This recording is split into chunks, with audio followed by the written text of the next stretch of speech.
Hey y'all, nice to see you, nice to hear from you, nice to meet you. I am Taryn, and I am here for a story. So, what happened the first time I went to China? I'm gonna do this in parts because it's a very long story. This story is titled, I was fired because I was tired and fat. Yeah. So, starting from the beginning, I moved to China in March of 2015. And so, previous to that, I'm not going to tell my life story, but previous to that, my grandma had passed away in January, and I had spent that whole previous year like taking care of her, pretty much like every day. And so, like, me and my grandma got really attached. When she passed away, like, it just kind of got weird, and I didn't really want to stick around Akron to, I just didn't want to stick around to see, like, what happened to my family after my grandma passed.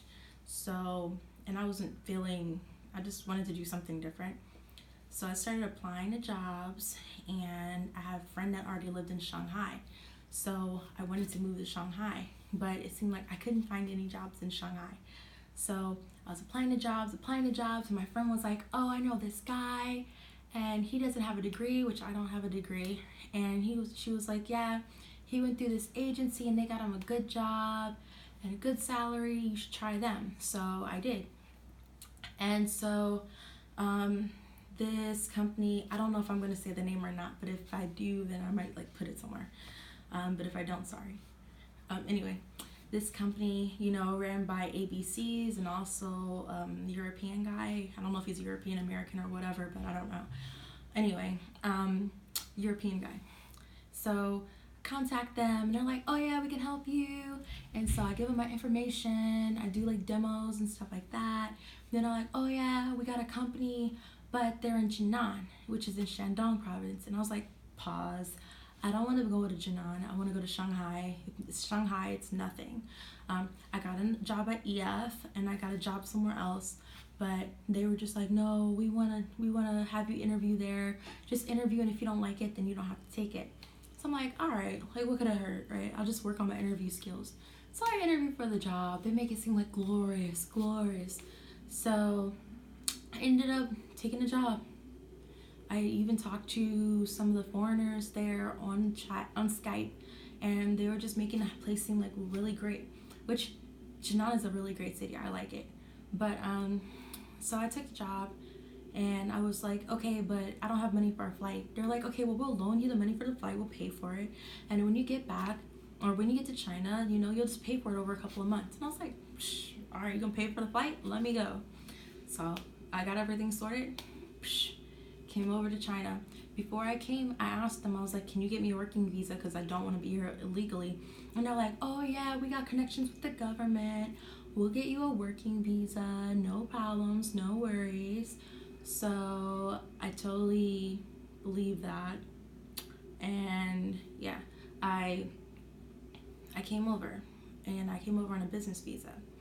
So when I got here, I got here at night. I got to Jinan at night, and I'm like looking around. This place is dusty. Like, I mean, I'm serious. Like, I came out of the little thing. I don't know what it's called, but like the little tunnel after you get off the plane. I'm looking around at the corners of the floor. It's just like white dust everywhere. I'm like, this place is dusty. What is going on? Why does it just look so gray and dusty? What is this?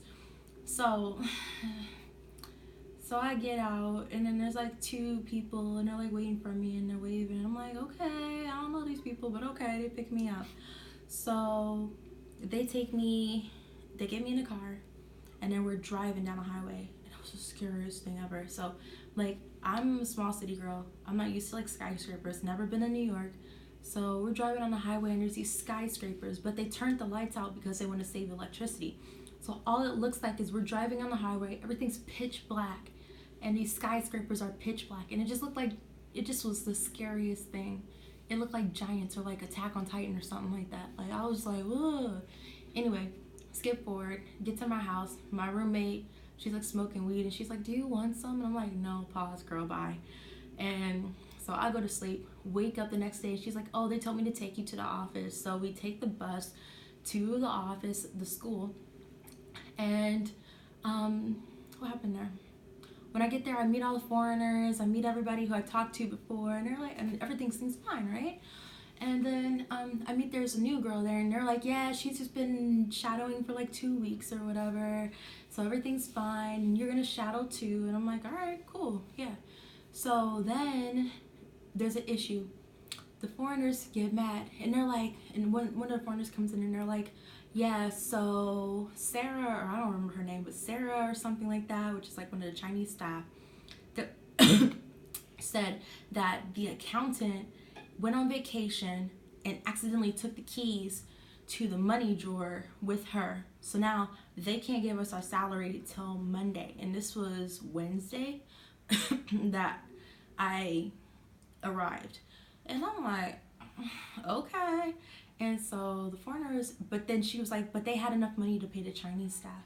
And so the foreigners are like, oh no, So they all get together, they go talk to old girl, boss, and they're like, no, you need to take all the money from the Chinese staff and you need to pay us first, or we got classes in 5 minutes and you won't have any teachers for your class. I was like, word, ooh. And so she did that. She took all the money back from the Chinese workers and she gave it she gave it to the foreigners. I was just like, oh my God, this is insane. Never seen it before. So what happened after that? Oh, okay, a couple hours passed and they're like, okay, we're gonna do your training. So we sit in this room and I'm with this one other girl, Chinese girl, and they put up a PowerPoint and they're going through like, oh, this is how our lessons are and everything. And they're like, okay, would you like to practice with this is gonna be your teacher's assistant. And I'm like, yeah, sure, all right. So we're like practicing and they're like, oh yeah, by the way, you have a class in an hour. I have a class in an hour. I literally had been off the plane. I got to China like 10:30 p.m. and it was like 9 in the morning or something like that. And I literally had a class at like 11:30. I remember this like it was yesterday. Had a class like it was 11:30. So I'd only been off the plane like 12, 13 hours. I was jet lagged. I'd never been on a flight longer than like 3 or 4 hours. So I was literally getting sick. Like I was dizzy. And they also, I meant to say this, they didn't get me any food. So when I got off the flight, I literally was surviving on these granola bars that my mom shoved in my bag. And I hate granola bars. She was like, take this granola bars, take these little waters. And I was like, I don't want them. And I was like, I don't want them. She was like, no, take them. I literally ate those granola bars for 3 days because they didn't get me any food. Like when I came in, they didn't give me any food or anything like that. I didn't know how to speak anything. I didn't know where to go. I didn't know about Family Mart or anything like that. So all I did was eat these granola bars and I'm starving. So I'm sick, you know? And they're like, yeah, you're gonna teach a class. And I'm like, okay.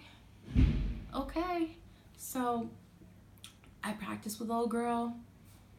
We go into class. Like I said, I'm dizzy, so I'm literally holding on to the table and I'm like, hey kids, and I'm literally swerving like back and forth, trying not to fall because I'm literally sick. I'm so jet lagged, it's ridiculous. I still have never been that jet lagged before in my life. And I'm tired and I'm hungry. And I was a pretty big girl. Like I was at least like how old was I? How tall was or bigger was I back then? Like maybe 370, 380, something like that. So I was a pretty big girl, you know, and we gotta eat. So yeah, they were like, I'm teaching a class, I'm doing my best, but it's not there. The parents are just looking at me like, kids are crying, by the way. It's like a lot of times like the kids have never seen a black person, so they start crying. Plus the fact that I was so big, so then they were like extra crying, like I was a monster to them. They're bawling, crying, running away, running to their parents. Some of the kids aren't listening. It was just a disaster. But I got through it. I powered through the lesson or whatever. And then the next day I came back and they're like, yeah, so the parents complained. They said they think you're too fat to actually like work here. They think you're too tired to work here. They don't think that you'll be a good fit, but they think you're a good teacher. They just don't think they think you're too fat and tired for this job. And I'm like, okay, but I literally am jet lagged. I'm sick. Like at this point, I'm like in a full blown flu, and I still came in to work. Like I had the flu the next day. And so I'm like, but I'm sick and I'm jet lagged and I don't even know what day it is right now. I don't know what time it is right now. I don't know anything. And I still am eating granola bars and water. So it just pisses me off. So they're like, okay, well, maybe we'll have you have a class on Saturday, and if you do better, then maybe that's good. But if you get any more complaints, we're gonna have to let you go. And I'm like, pause, let me go. Like, you mean you just brought me all the way over here from America to China to fire me for being fat and tired? You said I'm a good teacher, but you're gonna fire me for being fat and tired. Okay, interesting. So I'm like, all right, you know what? Let me kill this next class. So I get to Saturday. That was Thursday. Then Friday happened, and I'm like studying and learning, and I'm watching people do classes, and I'm looking up stuff on the internet. I'm just doing everything I can because I like want to do a good job. So I get to Saturday. I'm like Red Bulled up. I done found some Alka-Seltzer. I found everything. I was taking like vitamin C that I had found. I was eating oranges like crazy. Like I was doing everything I can. I had like little tissues up my nose to try and stop my nose from running. And then when I get in the class, I'll whip them out. I'm like, hey kids. So like I'm lit. I'm gone. I'm ready to go.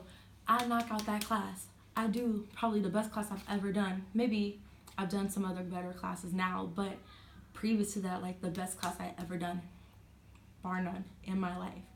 And who child? Okay, so I did that, and my teacher's assistant is like, oh yeah, that was like one of the best classes I've seen like a new person do.